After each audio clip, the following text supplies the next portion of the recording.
हमारे बीच में उपस्थित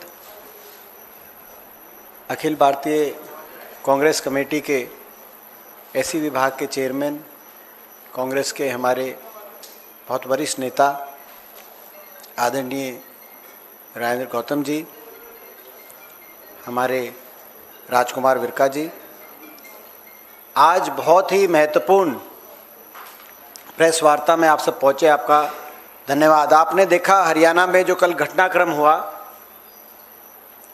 किस तरीके से रात के अंधेरे में लोकतंत्र की सरेआम हत्या करने की कोशिश की गई भारतीय जनता पार्टी द्वारा।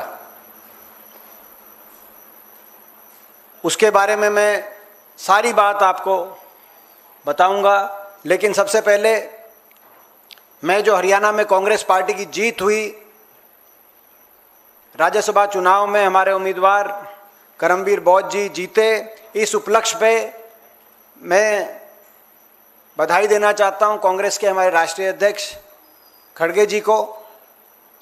हम बधाई देना चाहते हैं हमारे नेता राहुल गांधी जी को, हमारे संगठन महासचिव वेणुगोपाल जी को, प्रियंका जी को, राजेंद्र गौतम जी को और तमाम शीर्ष नेतृत्व को बहुत बहुत हम धन्यवाद करते हैं और बहुत बहुत बधाई देते हैं। और साथ में अब मैं उस घटनाक्रम पे आना चाहूँगा, किस तरीके से भारतीय जनता पार्टी देश में लोकतंत्र में ना विश्वास करके हर हथकंडा अपनाकर केवल सत्ता पे काबिज रहना चाहती है। ये खेल खेला गया हरियाणा के अंदर। हरियाणा के लोगों को भी बहुत बहुत बधाई देना चाहते हैं हम, और हरियाणा के कांग्रेस के विधायकों को, उन विधायकों ने जिन्होंने इस तरह की शाम दाम दंड भेद का खेला, इस खेले को फेल करने का काम किया, कांग्रेस पार्टी के साथ खड़े रहे। और हमारे जो उम्मीदवार थे, जो एक बहुत ही कर्मठ व्यक्तित्व और एक ऐसे बैकग्राउंड, जिन्होंने पूरे अपने जीवन में सामाजिक न्याय के लिए लड़ाई लड़ी, ऐसे व्यक्ति को वहां से चुनने का काम किया। भाजपा के सारा खेला था उसको फेल करने का काम किया। आप जानते हो, इस चुनाव में भारतीय जनता पार्टी ने गुजरात के उप मुख्यमंत्री को बतौर ऑब्जर्वर भेजा हरियाणा में।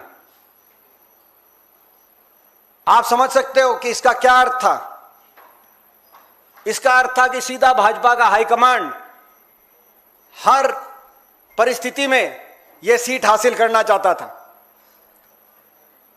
भाजपा ने व्यापक प्लानिंग करी यह सीट हासिल करने की। उनको पता था कि यह सीट हासिल करने का तरीका यह है कि कांग्रेस की 8-9 विधायकों को क्रॉस वोटिंग कराएं, और नहीं तो साथ में कम से कम 7 विधायकों को क्रॉस वोटिंग कराकर इनेलो के भी 2 वोट लें। ये 2 अटकंडे थे। लेकिन मैं बधाई देता हूं हरियाणा के उन ईमानदार कांग्रेस के विधायकों को जो खड़े रहे पार्टी के साथ, और ये जो खरीद फरोख्त का खेला था, इसको रोकने का काम हुआ। भाजपा का प्लान एक था कि खरीद फरोख्त से अपना नंबर गेम पूरा किया जाए। जब यह खेला कामयाब नहीं हुआ तो यह समझ में आ गया कि कांग्रेस के उम्मीदवार जीतने जा रहे हैं। यही कारण है, आपने देखा होगा इनेलो जो हरियाणा में पूरी तरीके से भाजपा की बी टीम है, भाजपा के इशारे से हर अपना कदम उठाती है। इनेलो ने आखिरी दिन, चुनाव के दिन 12 बजे अपनी प्रेस कॉन्फ्रेंस की घोषणा करी। चुनाव से पहले नहीं, उस पार्टी का कुछ स्टैंड होता तो चुनाव से पहले अपनी घोषणा कर देते कि क्या करेंगे, लेकिन आखिरी दिन 12 बजे अपनी प्रेस कॉन्फ्रेंस रखी। 12 बजे के बाद 2 बजे रखी, 4 बजे तक वोटिंग थी। 2 बजे के बाद उन्होंने 3 बजे रखी, और फिर जब 3:30 बजे घोषणा करी कि नहीं जाएंगे, क्योंकि तब तक ये तय समझ आ गई थी बीजेपी को और इनेलो को कि कांग्रेस के उम्मीदवार जीत रहे हैं। हमारे जब 30 से ज्यादा वोट पड़ गई हमारे पक्ष में, तो उस समय इनेलो मैदान छोड़ के भाग गई। उसके बाद भाजपा ने अपना तीसरा हथकंडा अपनाने का काम किया, और तीसरा हथकंडा था कि अब जब संख्या बल नहीं जुटा पाए खरीद फरोख्त से, ऐसे नैतिक कामों से हर तरीका का प्रलोभन देकर, हर तरीके का प्रेशर बनाकर भी अपना संख्या बल जब नहीं जुटा पाए, तो आखिर में भारतीय जनता पार्टी ने चुनाव आयोग का दुरुपयोग किया। जो वहां के आरोप थे, हम सरासर उन पर यह आरोप लगाना चाहते हैं, पूरी तरीके से पक्षपात किया, भारतीय जनता पार्टी के एजेंट के रूप में वो काम कर रहे थे। हमारी 4 वोट जबरदस्ती गिनती में कैंसिल करने का यह भाजपा का आखिरी हथकंडा था हताशा में, क्योंकि उनको आदेश थे कैसे भी इस सीट को जीता जाए। आपको याद होगा कि गिनती के बीच में से हमारे कैंडिडेट बाहर आए कि ये गलत कैंसिल कर रहे हैं। केवल कैंडिडेट ही नहीं, हमारे जो गिनती पे काउंटिंग एजेंट थे, जो 4 वोट कैंसिल की गई हैं, चारों गलत कैंसिल की गई हैं। जो इनवैलिड बताई वो सारी वैलिड वोट हैं, हम दावे के साथ कह रहे हैं। और अंदर जब गिनती हो रही थी तो वहां पर जो एक अधिकारी थे, उन्होंने उनको वोटों को वैलिड ट्रे में डालने का काम किया था, एक और सरकार के अधिकारी।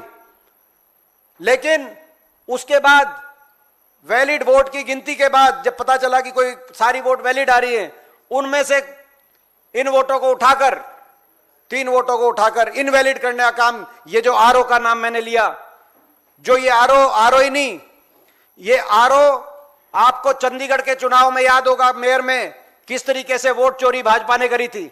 वो तो पार्षदों की वोट चोरी थी, यहां विधायकों की वोट चोरी कर रहे थे। जनता की वोट चोरी इन्होंने हरियाणा विधानसभा चुनाव में करी, बाकी जगह करी। यहां पे अब देश के लोगों को भी सोचना होगा कि प्रजातंत्र में अगर पार्षदों की वोट चोरी हो जाए, जैसे चंडीगढ़ के मेयर के चुनाव में, और विधायकों की वोट चोरी करने का काम भाजपा करे, जैसे कि कल आपने देखा, तो आने वाले समय में संविधान को बचाने के लिए, प्रजातंत्र को बचाने के लिए किस तरह की लड़ाई लड़नी पड़ेगी, ये देश के लोगों को भी सोचना होगा। ऐसे में मैं ये भी कहना चाहता हूं कि कुछ हमारे जो विधायक जिन्होंने क्रॉस वोटिंग करी, पार्टी तो कड़ी से कड़ी उनके खिलाफ कार्रवाई करेगी, लेकिन आने वाले समय में जनता उनको माफ नहीं करेगी, जनता बदला लेगी। और जो हमारे विधायक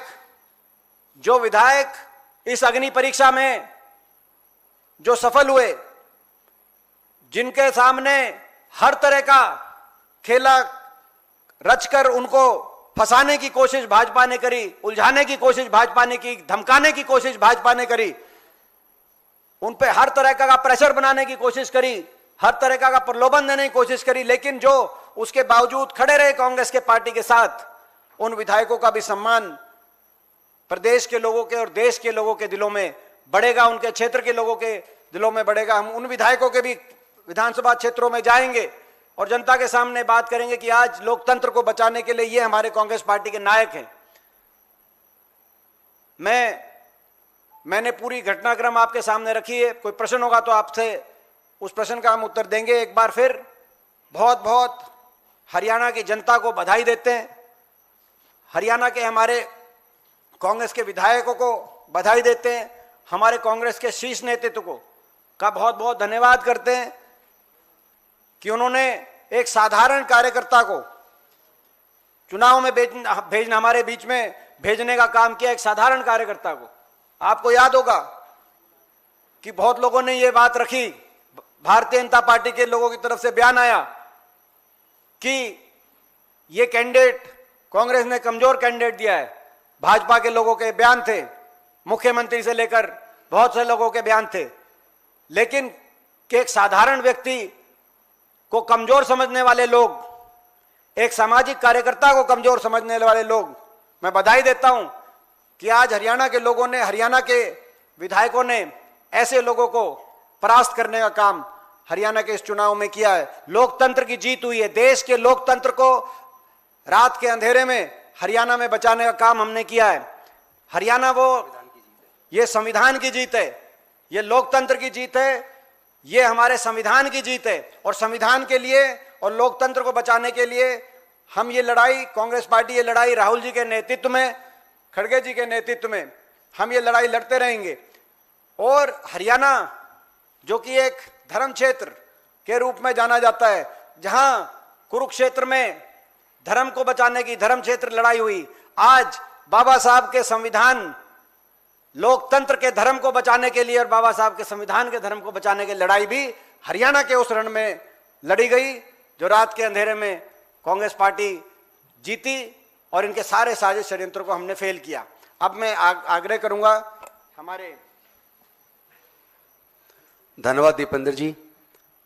सबसे पहले तो मैं कांग्रेस के शीर्ष नेतृत्व मल्लिकार्जुन खड़गे जी का, सोनिया गांधी जी का, नेता प्रतिपक्ष न्याय योद्धा राहुल गांधी जी का, प्रियंका जी का, संगठन ऑर्गेनाइजेशन महासचिव वेणुगोपाल जी का, भूपेंद्र सिंह हुड्डा जी का, दीपेंद्र हुड्डा जी का, राव नरेंद्र जी का और तमाम हमारे विधायक साथियों का धन्यवाद करूंगा कि उन्होंने एक सच्चे अम्बेडकरवादी, एक मिशन के सच्चे सिपाही को राज्यसभा का कैंडिडेट बनाया। मुझे इस बात में कोई अचरज नहीं है कि भारतीय जनता पार्टी के हरियाणा के मुख्यमंत्री सहित तमाम उनके नेता करमवीर बौद्ध जी को एक कमजोर कैंडिडेट बता रहे थे, क्योंकि इनकी नजर में केवल पैसे वाले चापलूस लोग मजबूत हैं। लेकिन आज कांग्रेस ने बता दिया कि कांग्रेस ही देश की सबसे बड़ी और एक खुले दिमाग वाली पार्टी है, जो एक आम कार्यकर्ता को भी राज्यसभा का चुनाव लड़ा सकती है, राज्यसभा दे सकती है। आपको पता होगा हिमाचल प्रदेश के अंदर भी एक जिलाध्यक्ष को राज्यसभा दी, एक राष्ट्रीय सचिव जो पहले हमारे एससी डिपार्टमेंट से थे क्रिस्टोफर जी, उनको भी राज्यसभा की सीट दी। तो कांग्रेस ने आम कार्यकर्ता को ये ताकत देने का काम किया है कि कांग्रेस पार्टी आम से आम कार्यकर्ता को भी राज्यसभा के लिए चुनाव में लड़ा सकती है, टिकट दे सकती है। मुझे इस बात में कोई अचरज नहीं है कि भारतीय जनता पार्टी डॉक्टर बाबा साहेब अम्बेडकर जी से नफरत करती है, वो इस देश के दलितों से नफरत करती है, वो इस देश के संविधान से नफरत करती है। क्योंकि उस वक्त जब इनकी पार्टी जनसंघ थी और इनका संगठन आरएसएस, जब डॉक्टर बाबा साहेब अम्बेडकर जी का बनाया संविधान भारत में लागू करने के लिए 26 नवंबर 1949 को अंगीकृत किया, अधिनियमित किया, आत्मार्पित किया, उस दिन रामलीला मैदान के अंदर इसी जनसंघ के लोगों ने, जो आज की बीजेपी है और आरएसएस के लोगों ने संविधान की प्रतियां जलाई थी।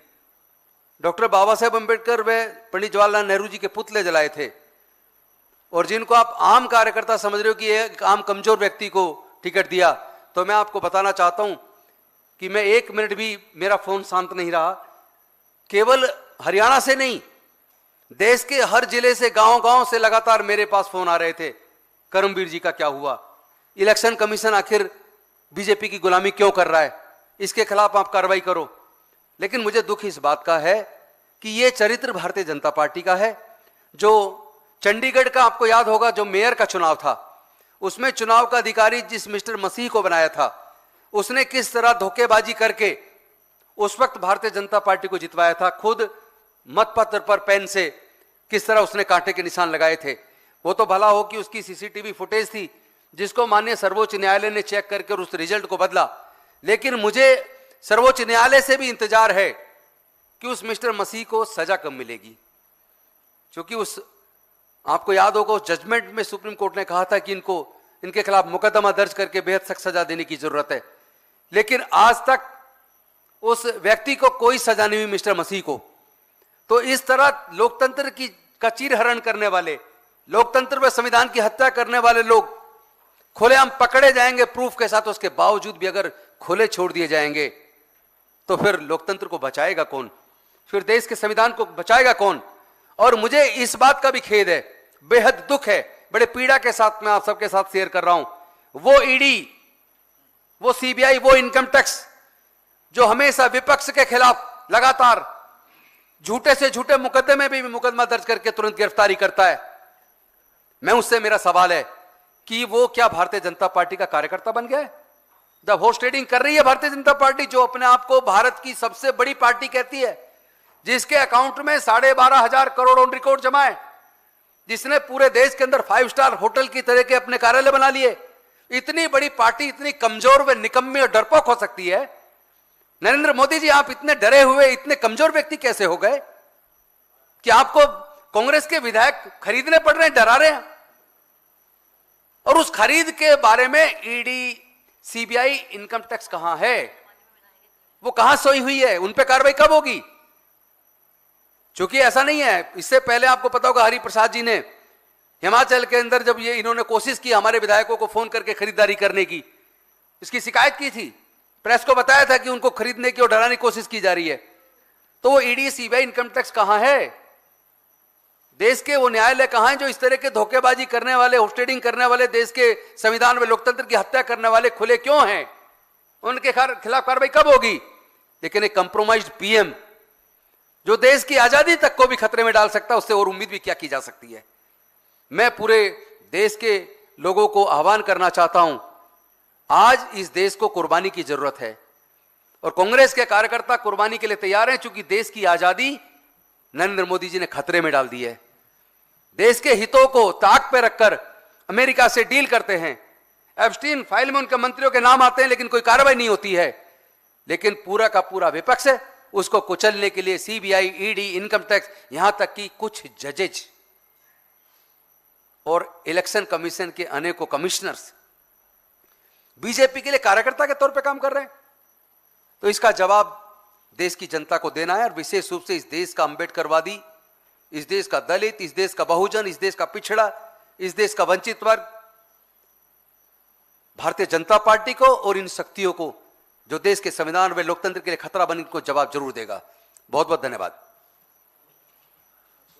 कोई आप प्रश्न पूछना चाहें तो पूछ सकते हैं। दीपेंद्र जी जवाब देंगे, और कोई मेरे से सवाल होगा तो मैं भी जवाब देने को तैयार हूं।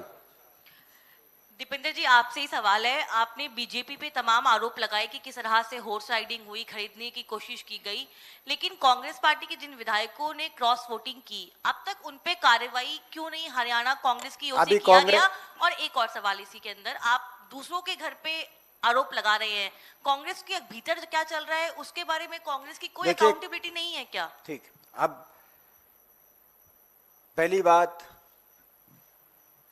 कार्रवाई जितने भी विधायकों ने क्रॉस वोटिंग करी है उन पे कार्रवाई की शुरुआत कर दी गई है संगठन के रूप में। आपको जल्दी जानकारी मिल जाएगी। पूरी तरीके से कांग्रेस को जो कार्रवाई करनी होगी इन विधायकों पर कार्रवाई करेगी, पार्टी करने जा रही है। आज भी आपको जानकारी मिल जाएगी शाम तक। आपका जवाब, इसका एक जवाब मैं भी दे दूं। पार्टी तो कार्रवाई करेगी, लेकिन इस हरियाणा की जनता और उन राज्यों की जनता जहां जहां हमारे विधायकों ने पार्टी के साथ गद्दारी करने का काम किया है, हम खुद अपने पूरे समाज को उतार के उनकी आने वाले समय में उनकी राजनीति को खत्म करने का काम करेंगे। उनको जवाब दिया जाएगा और हमारे समाज जवाब देगा, जनता जवाब देगी, और वो आपके सामने होगा। आप देखोगे अपनी आंखों से, आप कहोगे कि प्रेस कॉन्फ्रेंस में राजेंद्र गौतम जी ने कुछ कहा था और वो होता दिख रहा है। ये मैं आपको बता रहा हूं। दीपेंद्र जी, इधर से एक सवाल है। कहते हैं कि घर का विभीषण लंका ढाए, और जो आप लोगों की स्थिति हरियाणा के भीतर, ये कोई पहली बार ऐसी स्थिति उत्पन्न नहीं हुई, बल्कि इससे पहले आर के आनंद के चुनाव में, अजय माकन के चुनाव में भी ऐसी स्थितियां उत्पन्न हुई थी। इस बार का जो विभीषण है उसकी जांच आप कब तक करेंगे और क्या बड़ी कार्रवाई करेंगे? ये नजीर पेश की जाए। ये देखिए, जो भी संगठनात्मक कार्रवाई होनी है, विधायकों पे होनी है, वो मैंने जैसे कहा कि कांग्रेस पार्टी में हमारे जो प्रभारी जी ने कल बोल दिया था कि तुरंत जिन्होंने किया है उस पर संगठनात्मक हमारी कार्रवाई होएगी। और जैसे आपने कहा कि पहले 2 उदाहरण दिए आपने, हरियाणा के चुनाव में 2014 के बाद जब भी कभी राज्यसभा चुनाव आया और विपक्ष ने कैंडिडेट खड़ा करा, किसी ना किसी कोई ना कोई साजिश षड्यंत्र हुए और कांग्रेस जीत नहीं पाई। मैं बधाई देता हूं, 14 के बाद पहली बार ये चुनाव, आप नोट करना, ये चुनाव वो चुनाव था, करमबीर बोस जी वो कैंडिडेट थे। 14 के बाद पहली बार जब इनको कैंडिडेट बनाया गया और बीजेपी ने दूसरा कैंडिडेट लाया, गुजरात के मुख्यमंत्री तक को ऑब्जर्वर लगा दिया, दोनों ऊपर और नीचे दोनों इनकी सरकारें हैं और हर तरीके से सत्ता का दुरुपयोग किया। जैसे मैंने कहा कि प्रलोभन, करोड़ों करोड़ों रुपए का प्रलोभन, उसकी हमारे को सारी रिपोर्ट, और प्रलोभन के साथ साथ अभी राजेंद्रपाल गौतम जी कह रहे थे कि जो ईडी सीबीआई और एजेंसियों का डर, बल्कि उल्टा डर उनको दिखा रहे हैं कि कईयों पे जिन पे मुकदमे थे हमारे विधायकों पर, कि भाई इन मुकदमों में आपको राहत दे देंगे, नहीं तो अंदर कर देंगे। इस तरह के भी वहां पे डर दिखाने का कार्य किया गया भाजपा द्वारा। आप अंदाजा लगाओ देश में लोकतंत्र का हाल है, लोकतंत्र क्या है। तो मैंने कहा 12 साल में इस बार हमारी जीत हुई है, खेला भाजपा का फेल हुआ है, जो आप कह रहे हो जीत हमारी हुई है।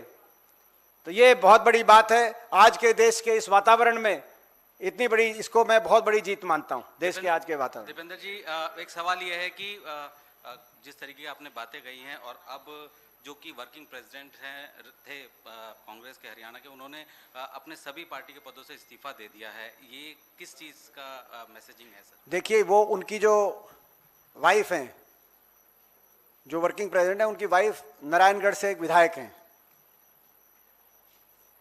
और मैं समझता हूं कि सारी, क्योंकि नाम मैं अधिकृत तौर से नहीं ले रहा जिन 5 विधायकों ने, लेकिन आप समझ गए होंगे मेरा इशारा किस तरफ है। तो उसके उनकी कई आगे आने वाली कांग्रेस की कार्रवाई को देखते हुए हो सकता है कि मैं उसमें नाम अभी नहीं लेना चाह रहा, लेकिन जो है उनकी उनकी जो वाइफ हैं वो नारायणगढ़ से विधायक हैं, तो उससे जुड़ा हुआ विषय है। दिपेंद्र जी, इधर सवाल है। सवाल ये है कि इतना अच्छा बहुमत होने के बावजूद 37 की संख्या थी, 30 चाहिए था। हरियाणा कांग्रेस ने बहुत बाड़ेबंदी भी की, पहले से भी आप लोगों की तैयारी थी, पिछला अनुभव जो था उसको देखते हुए। बावजूद इसके ये जो खेला हुआ, इसमें सिर्फ विधायकों की ही भूमिका है या विधायकों को पैट्रोनेज देने वाले जो सीनियर लीडर्स हैं वो भी, मेरा सवाल पूरा हो जाने दीजिए, अकाउंटेबिलिटी उनकी भी है कि नहीं है? इसमें मैंने जैसे कहा कि जो विषय आज हमारा, जो भाजपा का खेला, हमने खेले को और षड्यंत्र को पूरी तरीके से फेल करने का काम किया जिन विधायकों ने और जिस कांग्रेस पार्टी ने, तो आज उसका हमें सारी बात विस्तृत तौर से आपके रखना, ये हमारा विषय है। दीपेंद्र जी, मैं आमिर हूं न्यूज नेशन से। सामने आपने कहा कि ये खेला हुआ है, लेकिन खेला किस टर्म्स में हुआ है? मतलब क्या प्रलोभन दिए गए? ऐसा कोई एविडेंस, कोई ऐसे साक्ष्य जो आपको लगा कि पार्टी की तरफ से, बीजेपी की तरफ से दिए गए विधायकों को? सारी बात देखो, सारी बात आपके सामने आने वाले दिनों में एक एक प्रेस कॉन्फ्रेंस करके हम सारी बात रखेंगे। एक उदाहरण दूं मैं आपको, जो ये अपना अभी जो आदरणीय राजेंद्र गौतम जी ने एक बात कही शिमला वाली, शिमला में जब हम हिमाचल प्रदेश के अंदर हमारे विधायक गए तो कौन कौन बीजेपी का लीडर, कौन कौन सांसद भाजपा का केंद्र से शिमला के अंदर रुका हुआ था, कितने लोग रुके हुए थे, कहां कहां रुके हुए थे शिमला के अंदर। एकदम से भारतीय जनता पार्टी के शीर्ष सांसदों को, बड़े बड़े पदाधिकारियों को, देश के पदाधिकारी को क्या शिमला एकदम से याद आ गया? मैं केवल उदाहरण दे रहा हूं। आपने देखा कर्नाटक में हमारी पुलिस ने कार्रवाई की है, मगर मैं जो मैंने बात कही है वो लोग समझ गए होंगे, जो लोग रुके हुए थे, क्या करने के लिए आए थे। ठीक है, इनके पास धन शक्ति है, ठीक है, इनके पास मीडिया शक्ति है, ठीक है, इनके पास तंत्र शक्ति है, ठीक है, इनके पास षड्यंत्र शक्ति है, लेकिन कांग्रेस पार्टी भी अपने विचार पे मजबूत, हमारी पार्टी, हम भी कमजोर नहीं है, और ये दिखा दिया हमने इस चुनाव में। Thank you.